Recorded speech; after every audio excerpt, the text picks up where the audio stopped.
from those who rigged it. As I see it, class warfare, the only resort to right-wing doom. It's worth it. How to talk to your right-wing relatives, friends, and neighbors, and other books written by Egberto Willis.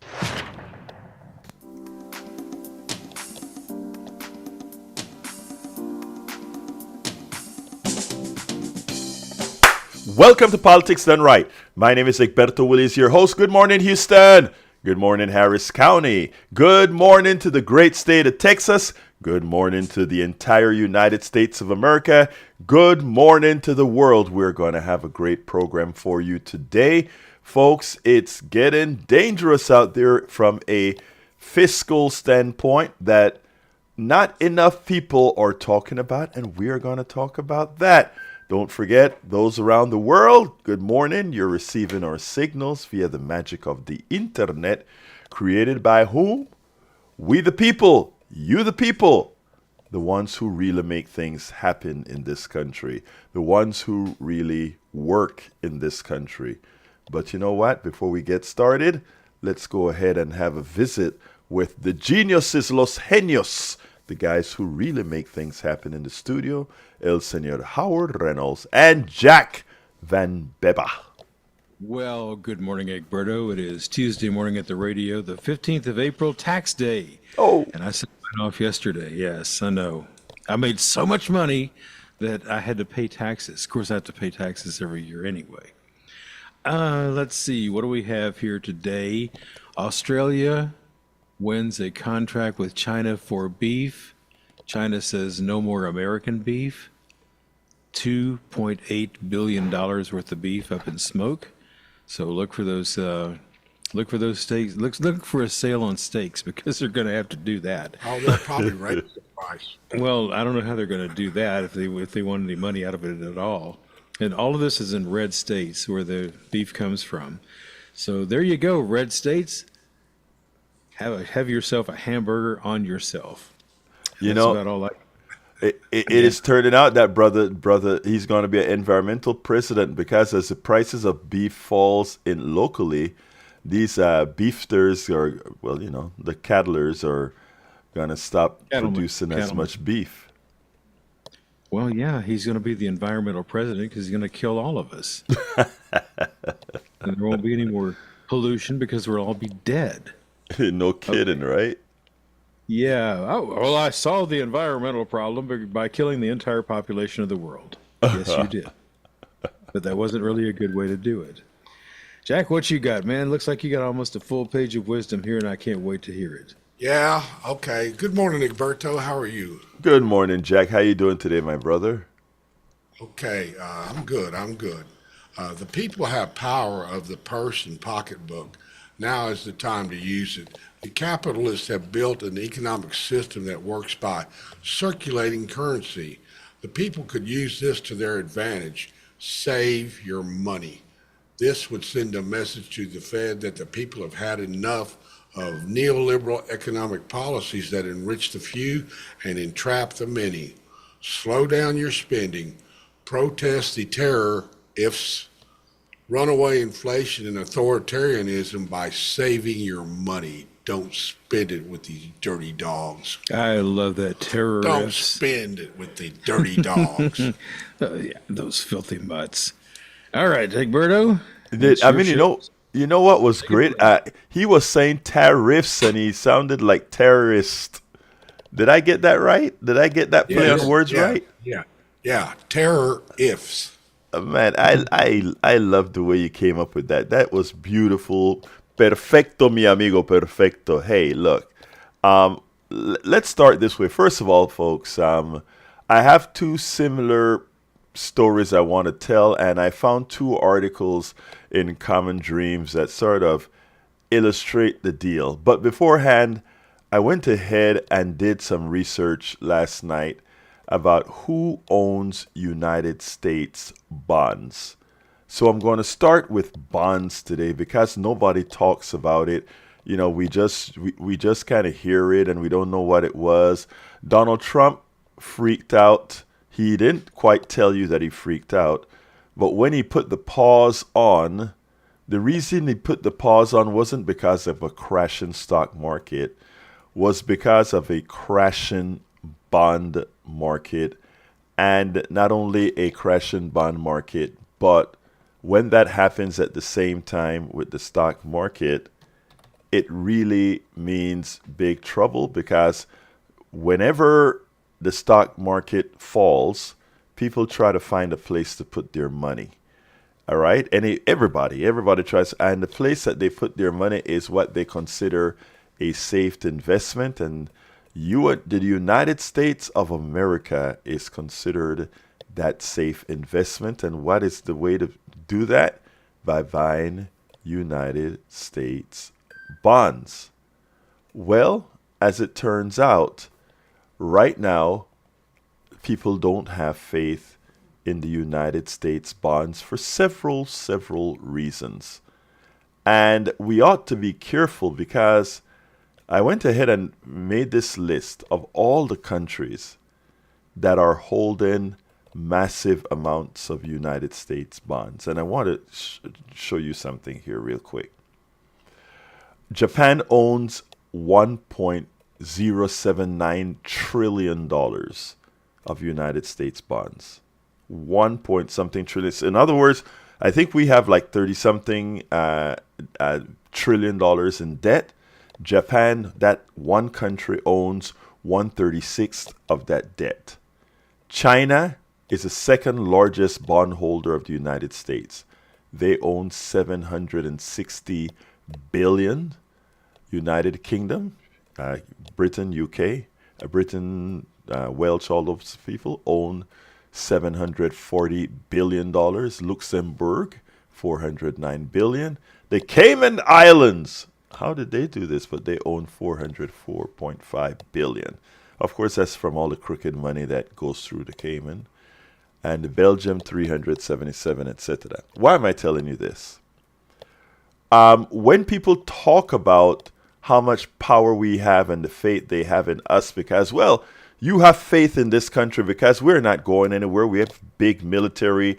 We have big foremen. We have, we are good for a certain amount of debt that people believe we will service. And as long as the taxpayers are willing to pay all these people who own our debt a piece of the action, they're happy.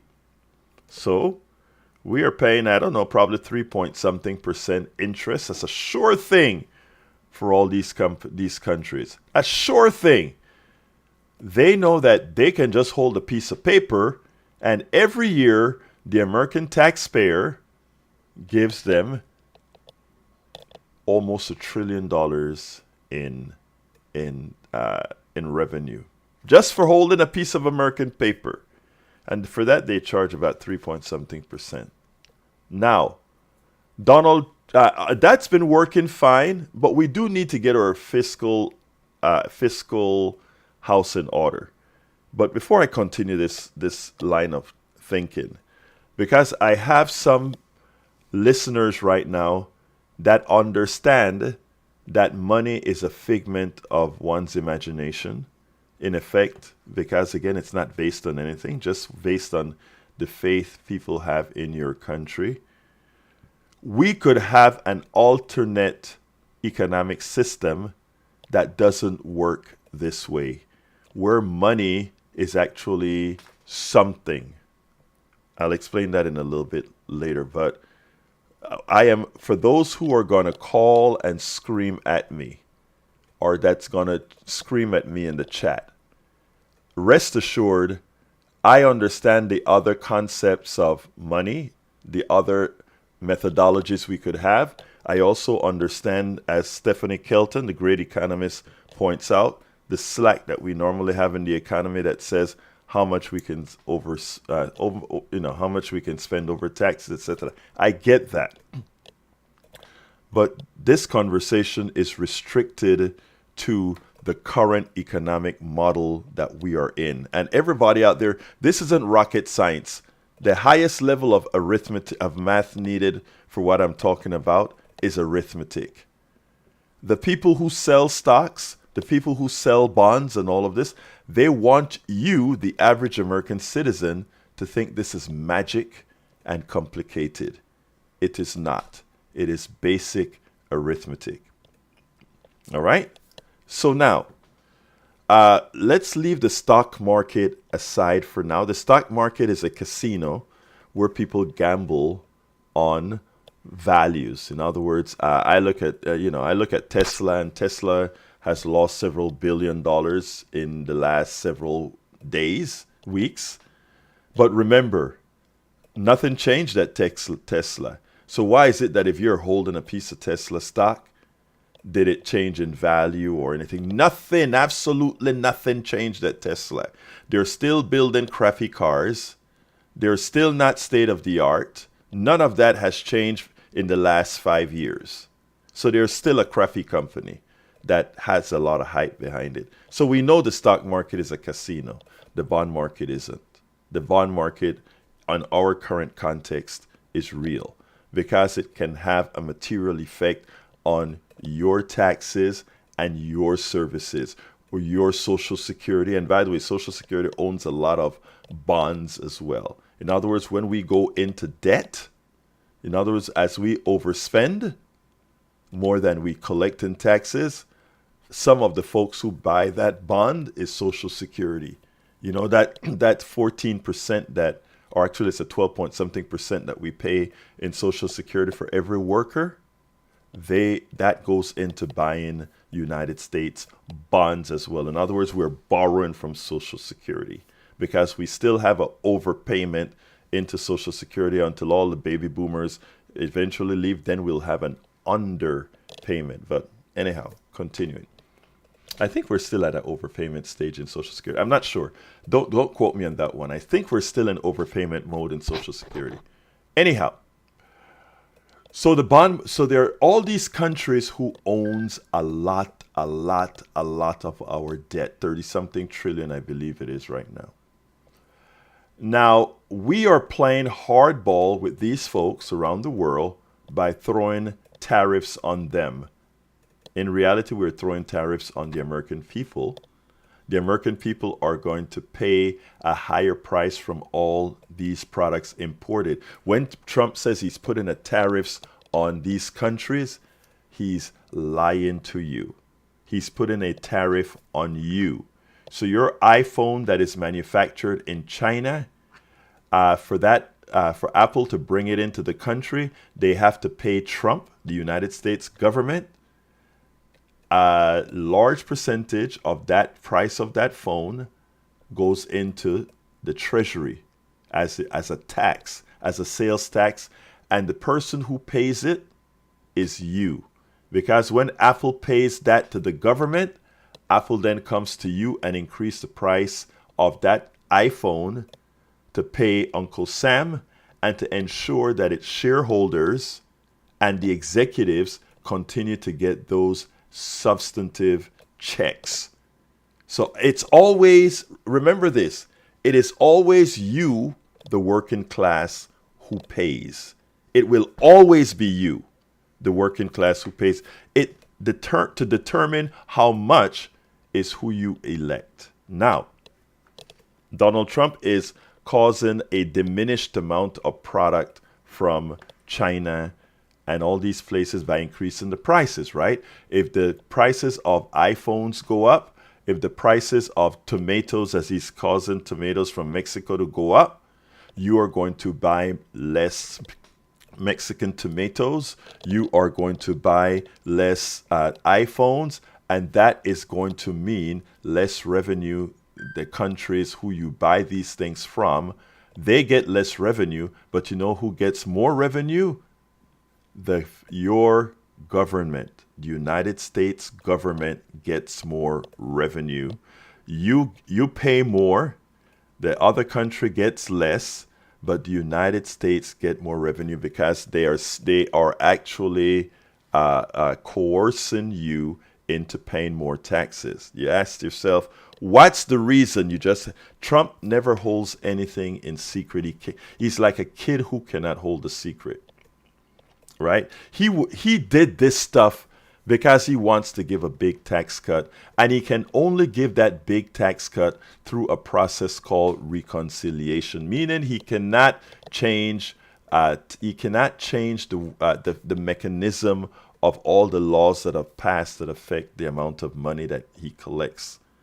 But he does have some powers in that, yes, he has the power, the emergency powers ceded to him by his Congress, Republican Congress, to be in an emergency modal where he then gets the rights to assign tariffs. This is an old man that believes in the past. In the past, when America got all its income not from income taxes, but from tariffs. In other words, America only used to collect taxes from the working class. Well, I mean, the rich people buy stuff too, so they pay a little bit, but most of the taxes used to be collected from the working class. What it did is impoverish the working class, because a sales tax is called a regressive tax, a tax that everybody pays at the point that they buy something. There's no breaks. What we have now in America is, well, it gets worse every year, but it's a progressive tax system, which means as you make more money, you pay a higher rate in taxes, which is fair. When you make more money, again, you take more resources. Not only do you take more resources, but you also, it's an aberration in capitalism that allows many who don't work, it allows many who produce nothing to have the higher salaries and income in this country. That's just a capitalism aberration that by design. The guys who designed it made sure to design it for the rich. It is a mechanism that rewards slavery and these other types of social existences. This is not up for debate. We've seen it throughout our history, and we're seeing it now. Now, all these countries, one of the biggest fears, if you notice, Donald Trump fears BRICS, the alliance between Brazil, Russia, India, China, South Africa. Their economic prowess. Those actually it's about 13 countries now that have joined the BRICS, or a bit more. The economic prowess of those countries exceeds those of the G7. The Western countries. Their economic prowess is larger. I think according to Richard Wolff, it's about either between 5 and 7% larger. And so Donald Trump and all these guys are playing a game, hoping that these countries together don't react. Because if it becomes all MAD, what does MAD stand for? Mass destruction, mutual assured destruction. The ones that lose the most will be the G7, because their population is that much smaller, the G7, than BRICS population. Remember, BRICS has India, which is over 1 billion people. It also has China, over 1 billion people. And I think some of the other large countries are involved as well. What I'm saying is we are playing with fire. We're playing with what the piece that I was going to play yesterday that I asked you to look, go offline and look at it where I had it in the newsletter. Ray Dalio points out that we are heading not to a recession, but to a depression. And he didn't quite use the word depression, but he knows what he's talking about, because let's postulate here. The bond market has been crashing, it has caused interest rates to go up by over a half point, I believe, interest rates that we would be borrowing at.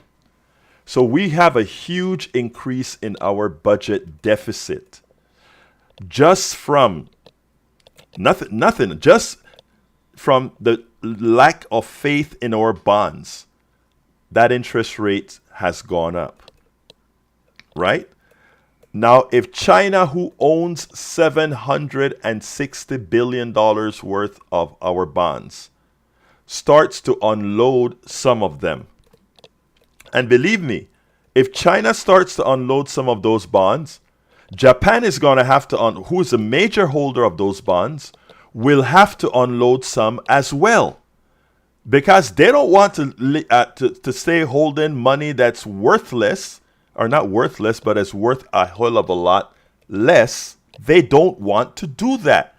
So it will start to unravel if Donald Trump continues on this path that says we are going to make sure you all make less money from exporting to the United States. They can come back and say, you want to do that? We are going to charge a premium to you to borrow money from us. And since you want to give your rich taxpayers, or rather not rich taxpayers, your rich people a huge tax cuts on us, that is exactly what we will do to you. And we can stop that tax cut from occurring today by simply making sure the part of your budget, which is over $600 billion a year, I think it's over $600 billion, don't quote me on that one, we can make sure that that amount increases by a huge percentage, and you now cannot give tax cuts. In fact,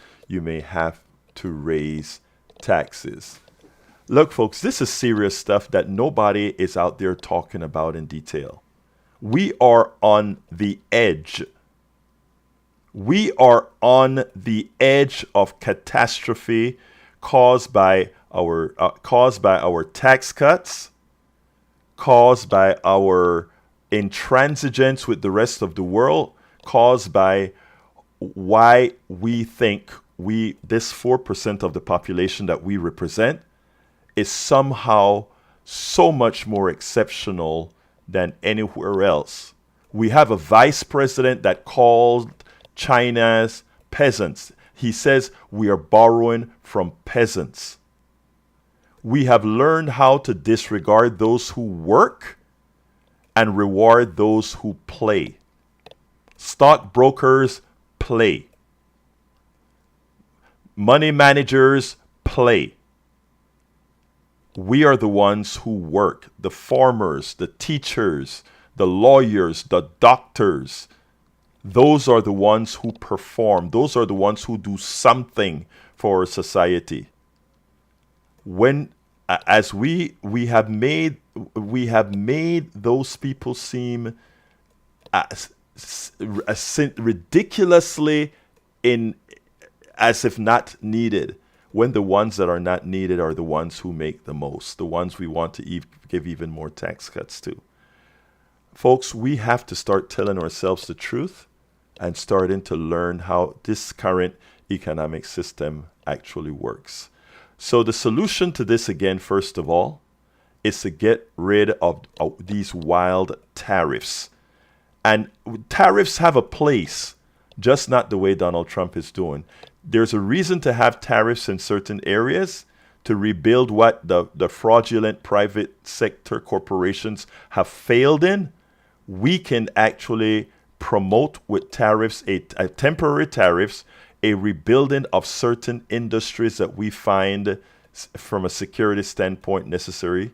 But all other tariffs should pretty much go way down to where they were before or less. And secondly, we must get rid of any tax cuts for wealthy people. And there is a tax paradigm put out by the Patriotic Millionaires that we're going to talk about after this. But let me go to the phones and first start with, and by the way, the telephone number is 713-526-5738. Again, that number is 713-526-5738, extension number 2. Let's start with Cindy. Come on in, Cindy. Good morning, my dear sister. Hey, good morning. Good morning, sis. Talk to me. Can you hear me? Yes, ma'am. How are you? Okay. I'm way up before I'm really very verbal, but here I am calling in. I just wanted to let everybody know that we have an indivisible group out here in the Kingwood area, and we're doing a protest today in honor of our absentee representative, Dan Crenshaw. It'll be out in the Woodlands at the country club. Wow, Cindy, I didn't at first I didn't recognize your voice, Cindy. This is look, folks, we're talking to Cindy Hendrickson. She is the leader of the Indivisible group in Kingwood, very important group that's doing some great things. Cindy, tell us a little bit about how can people get to your event today. Well, the best way to get all the information is to go on mobilize.us and search for Indivisible Kingwood, and it should bring up our event. Now, let me ask you something, Cindy, because we actually spoke yesterday, and one of the things that is concerning to you is that while there are a lot of activity and the necessary types of protests against what this person is doing right now to our economy, that you find that some of it in some areas are lacking. Why don't you tell us a little bit about that? Well, I just think people are not taking this situation seriously enough, and I don't know if that's because they're tuning out on the news. I'm just really not sure what's going on, but I was very disturbed yesterday with Trump and the El Salvadoran president talking about deporting American citizens that did not agree with Trump, that he deems to be dangerous to society, which might include people like you and me. I just don't think people realize that our civil rights have been completely eroded, and without due process for our most vulnerable communities, there will be no due process for the rest of us. I'm glad the way you said that, because that is so important.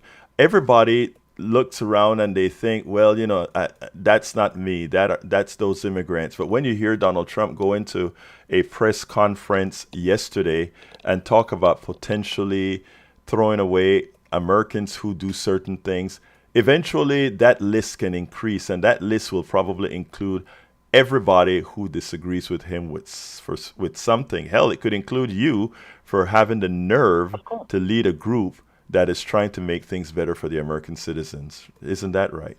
Of course. Yes, I think so. But anyway, folks, look, Cindy is doing some important work. And as you know, our representative in District Number 2, Crenshaw, is not having open meetings for people to ask him the appropriate questions about what they're doing with Social Security, about what they're doing with these tax cuts, what they're doing with the cuts in services.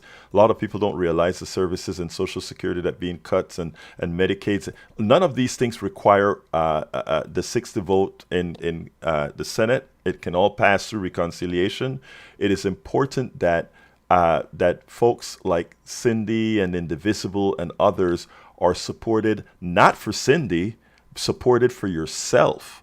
Because if we didn't have people like Cindy out there holding the bull by the horns and going out there and saying, I'm going to put my body on the line to make sure that all of us, all Americans, are appropriately not just rewarded, but appropriately treated with the dignity that we deserve. Cindy, what's your closer? My closer is, please be aware of what's going on and speak out. That's how we got into this situation to begin with. As Cindy said, speak out. Cindy, tell us again what you're doing today, what time, and how people can get there. But folks, I want you to listen in detail to what Cindy's going to say right now. Okay, we're protesting Dan Crenshaw, who's having a fundraising luncheon with the Republican women of the Woodlands at their country club. We are going to organize on the public sidewalks near the country club. You can find that on mobilize.us. It's a Listen to Us, TXO2. I think that's how we titled the event, and we're hoping to be there from 10 to 1 today. We just want people to know we're here. We're not paid protesters. We are your neighbors. We are very concerned. We don't have representation from Crenshaw. He chooses who he wants to hang out with rather than representing all constituents. Cindy, Thank you so kindly for calling in. Thank you for all the work that you're You're welcome. doing. Listeners, please check out mobilize.us. Look for Indivisible Kingwood and the activity that they're having today, and see if you want to be a part of. Everybody should want to be a part of what's occurring to make this country a better country. Thank you so kindly for calling in, Cindy. Okay. Thank Have, you. Bye, have guys. a Take wonderful care. day. Bye bye. All right, let's go to Jerry Ann. Come on in, Jerry Ann. Good morning, Egberto. My name is Gary Ann.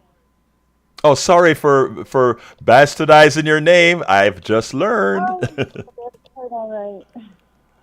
It's quite all right. I'm just calling because not only was I one of the millions that were appalled by our president's press conference yesterday, I just really feel that it's just another smoke and mirrors keeping us away from knowing that they're doing this horrendous military buildup all around Iran. What do you think about that? Let me say this here. I don't I don't think it's a smokescreen for Iran. I don't, but I could be wrong. I mean, my guess is just as good as your guess.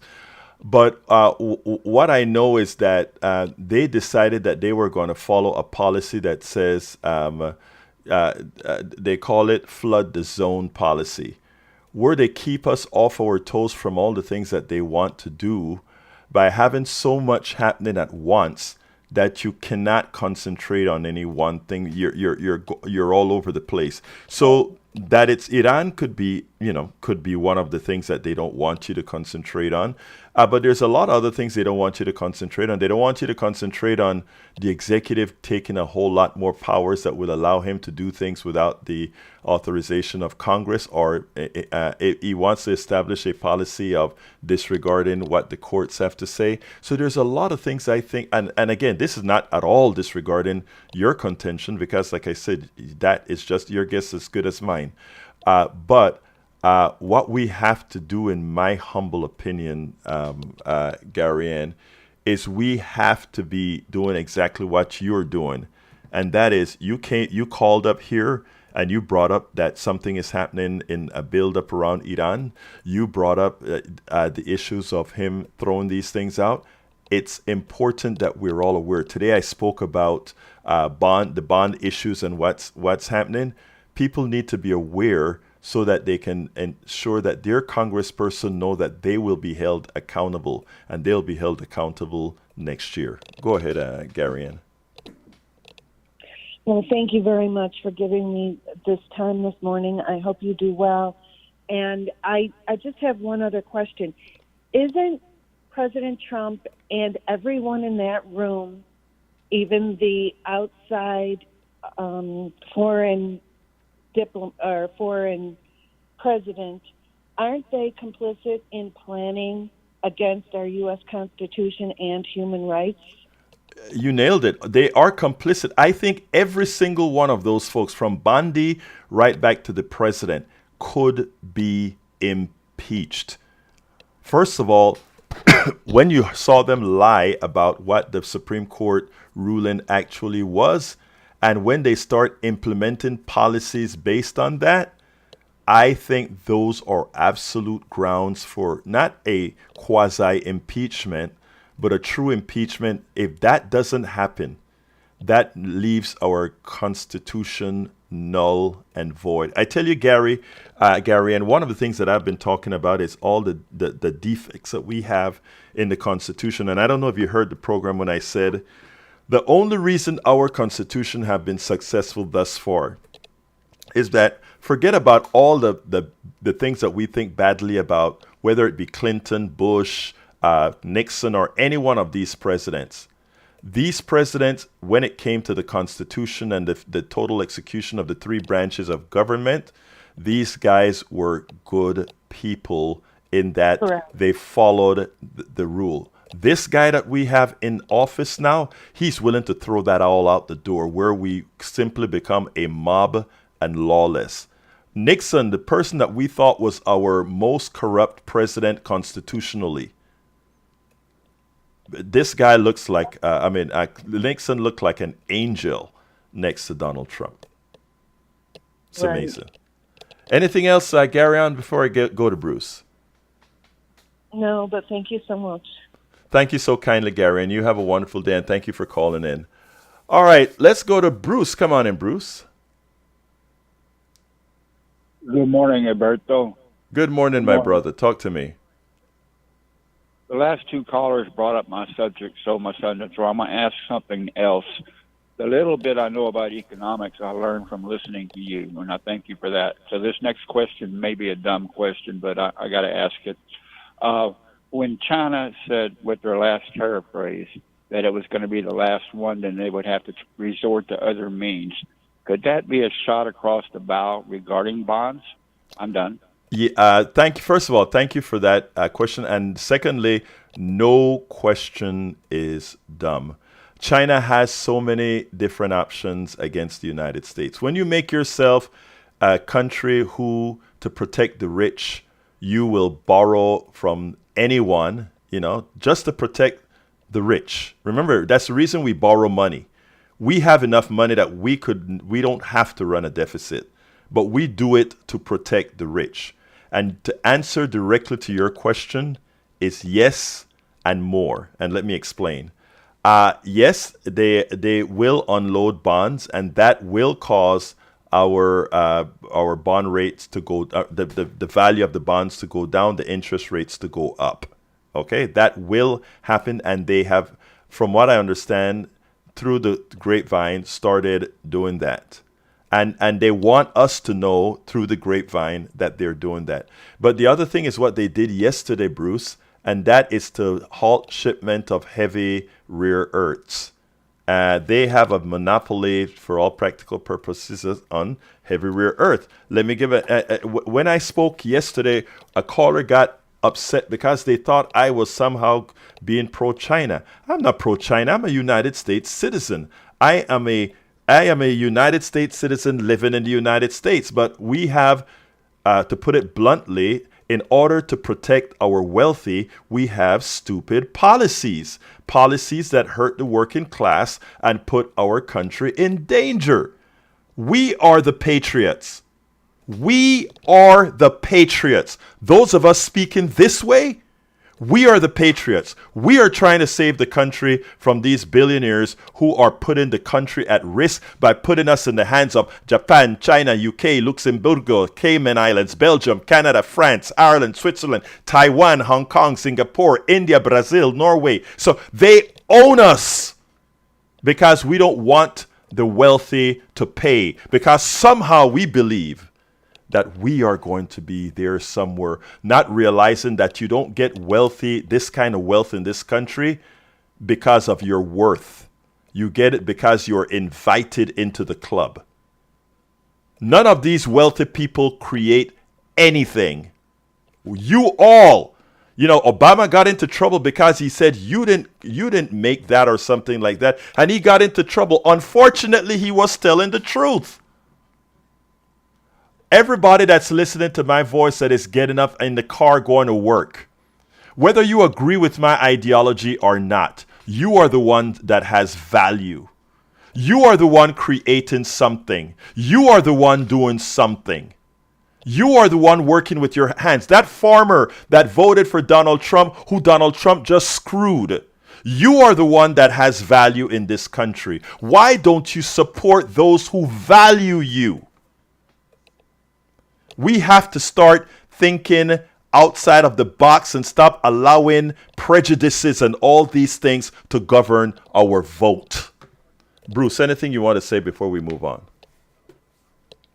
No, I just want to thank you again because I don't know anything about economics. I got most of my education from listening to you. I'm done. Well, thank you, my brother. I appreciate those kind words. You have a wonderful rest of your day. And I want to salute Cheryl Elkins, who says, Amen, Egberto. We cannot be silent. We need to band together to fight these tyrants. And I'm glad that you put it in plural, Cheryl, because Cheryl is on Substack. We also have from LBW, I think that's Lawrence, says exactly those companies are not eating those costs.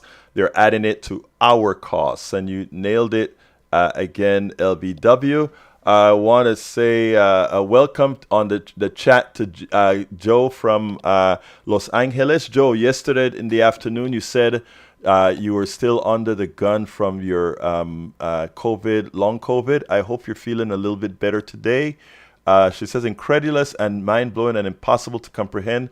That's why people aren't reacting. Their minds are blown. We are here to unblow their minds, Joe. That's why we all listen and talk together. Welcome, Lee the Beer Cat from Austin, Eric Hayes from Kingwood, Atascocita, Joe from Los Angeles, California, and all of you in the Deanne McCord, Juana Glover, Cheryl Elkin, Cynthia Herx, be with them. 2 minutes to call out right now. Uju M. Thank you, Uju M, from joining. Sarah F. Faircall, Carolyn Bright, and many others on our Substack. Cheryl Elkin says, good morning from Massachusetts. Good morning, Cheryl. Let's go to Betty. Come on in, Betty. How are you doing this morning?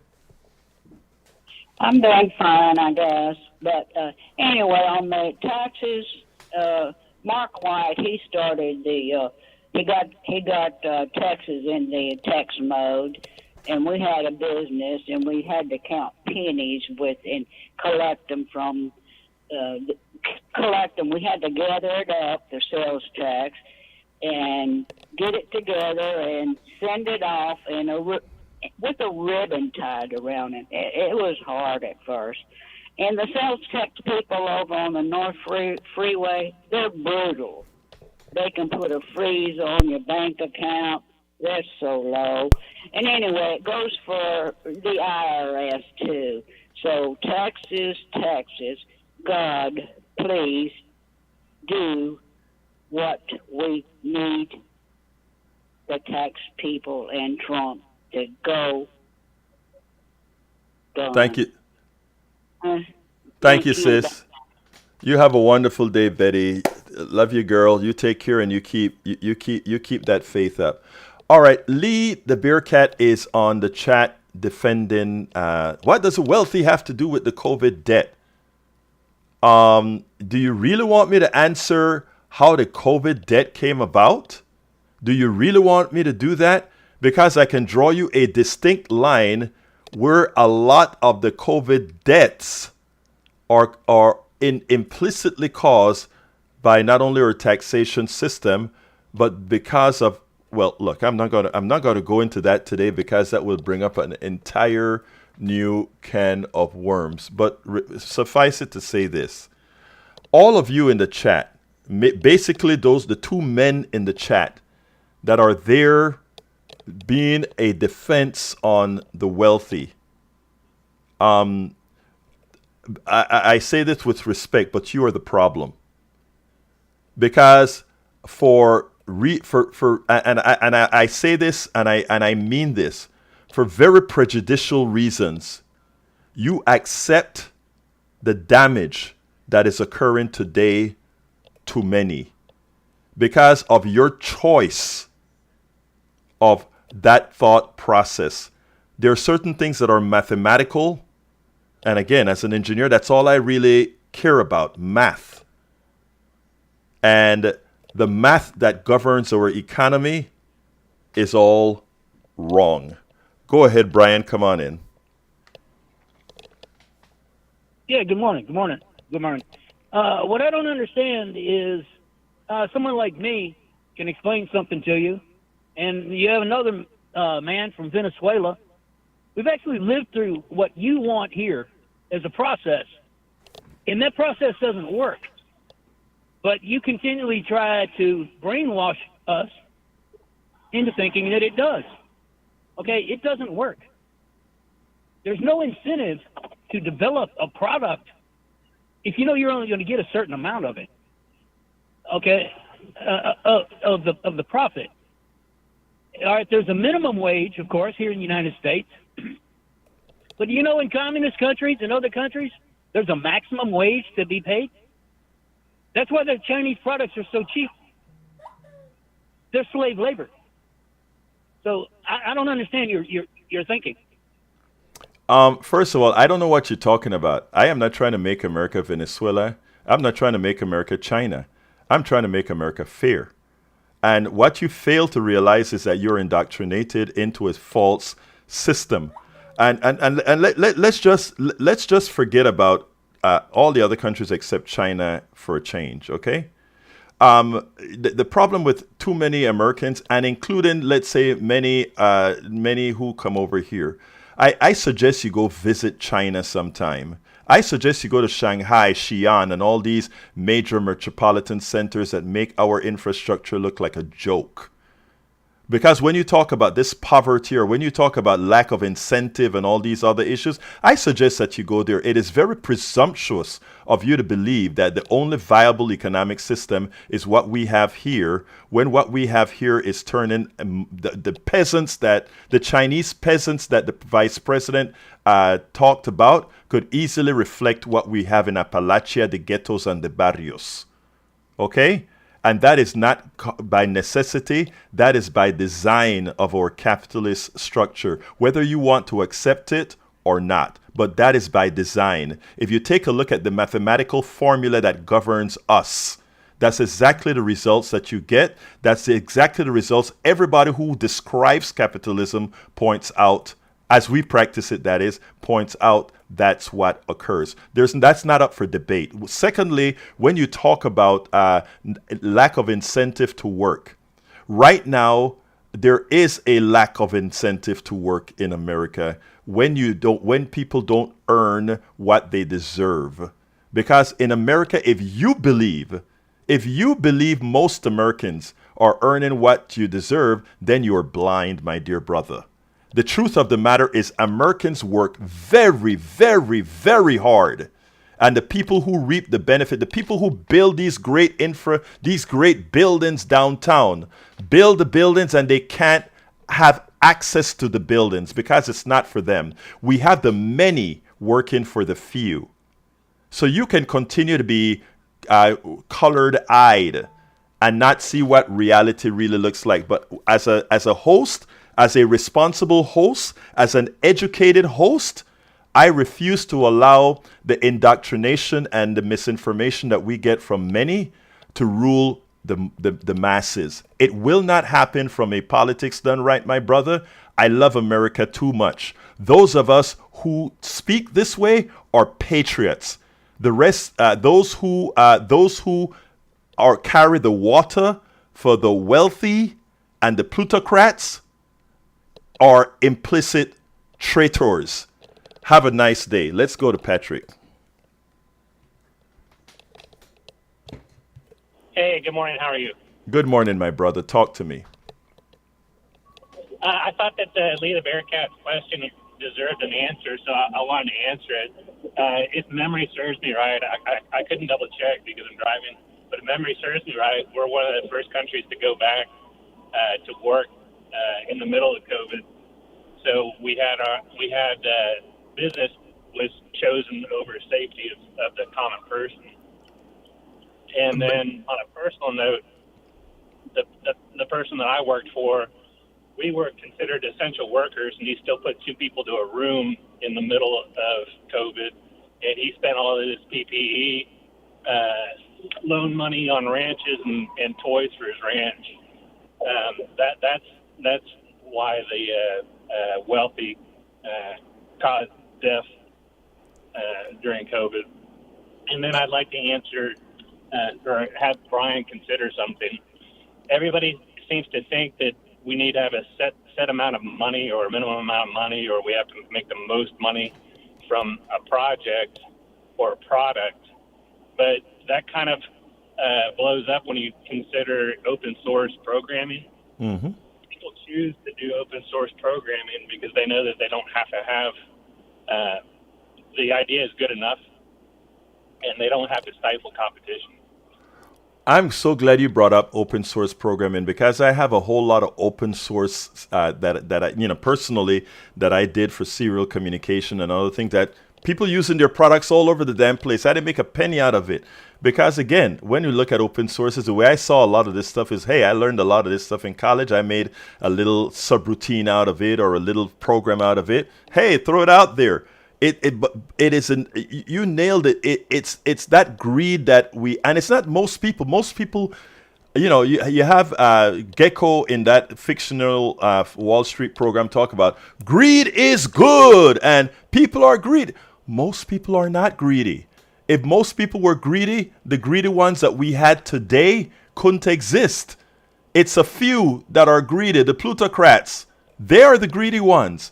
And I'm glad that you mentioned about PPE because when they talk about all the spending that was done during COVID, you're so right. Even Marjorie Taylor got hundreds of thousands, I think close to a million, didn't pay it back and have the nerve to talk about other folks.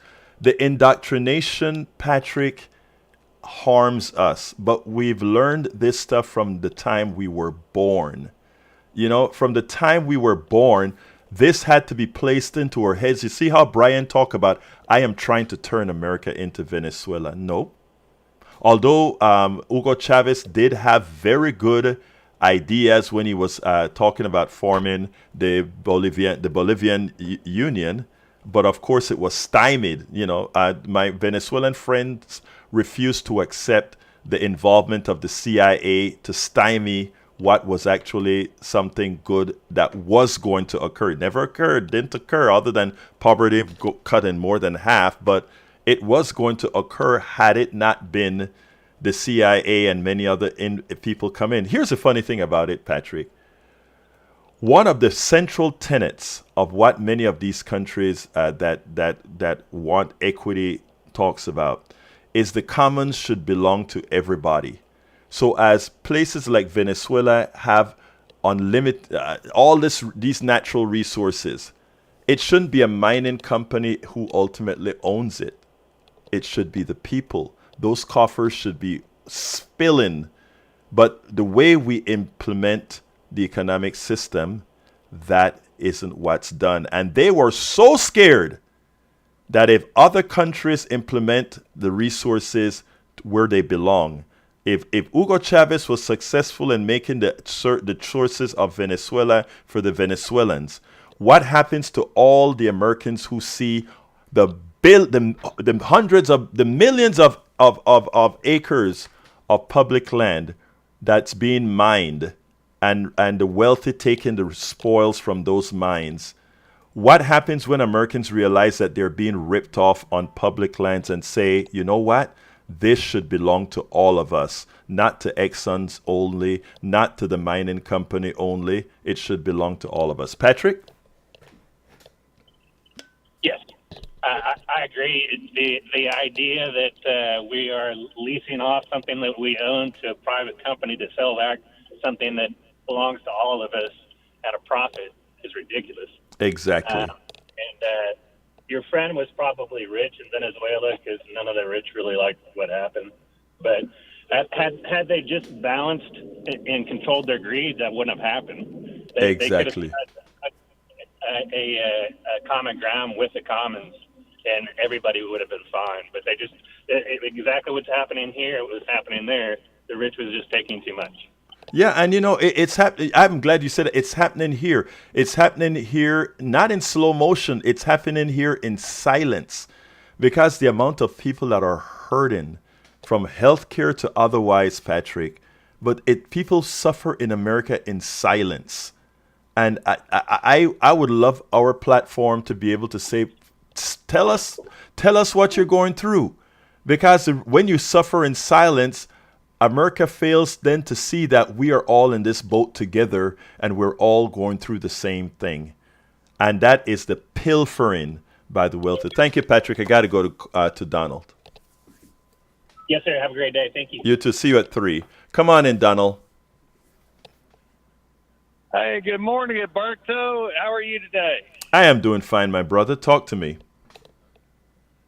Well, you're going to make me pop a top early this morning because you get me fixed on John Conley's rose-colored glasses.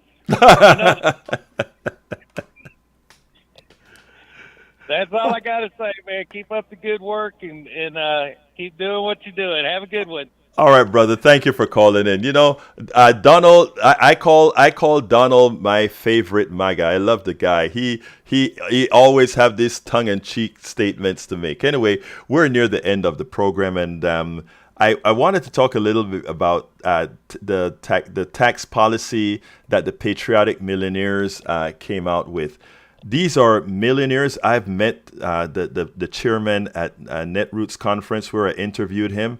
I'm trying to set up another interview with him. They came out with a list of policies that they want to implement to really start bringing some equity in the United States. These are millionaires who made their own money. These aren't millionaires that made their money from on the backs of other people. These are real millionaires that have supermarkets, stores, all these different things that they built. They truly built it. They are no Bezos. They are no, they built these things and they worked their companies, and they believe in paying back to the United States and doing it right. The article is at the newsletter, politicsdoneright.com/newsletter, and it's probably something that I'll further talk about on the 3 o'clock show. But let me throw it to the studio, to our geniuses, if they want to give a closer before I end it. Well, nothing here for me. How about you, Jack? What you got? All right, people. What I do is I try to make my life a protest by doing it all, boycotting styrofoam, bringing my own water to cut down on water bottles, stuff like that you can do that really does make a difference. Oh, and on that same note, don't buy things you don't need. Right. Get it down to a need. See, I've got a 2-year plan ahead, and I've got to start not buying things I don't need, because I'm bad about that too. I'm bad about consumerism, and Amazon makes it so easy. Yes. Oh my God, it's so easy. And Micro Center too. I told Micro Center, I said, you should ban me from this store. I used to love that store too. I used to build computers and sell them. I used to love that store, man. Oh, me too. Me too. It's the biggest toy store ever. But I told him, I said, put my driver's license up and say, if this man comes in here, throw him out. That's all No I got, problem. man. All right, Howard. Look, guys, I love you all, detractors and everyone else. We're in this stuff together, whether you know it or not, guys. And I mean that from the depths of my heart. Please remember to go, or rather, the rest of the program is at politicsdoneright.com/newsletter, politicsdoneright.com/newsletter. You can talk to me directly by writing to kpft@politicsdoneright.com, kpft@politicsdoneright.com. Love you all. My name is Egberto Willies. This is Politics Done Right, and you guys know how I end this baby. I am what? Out.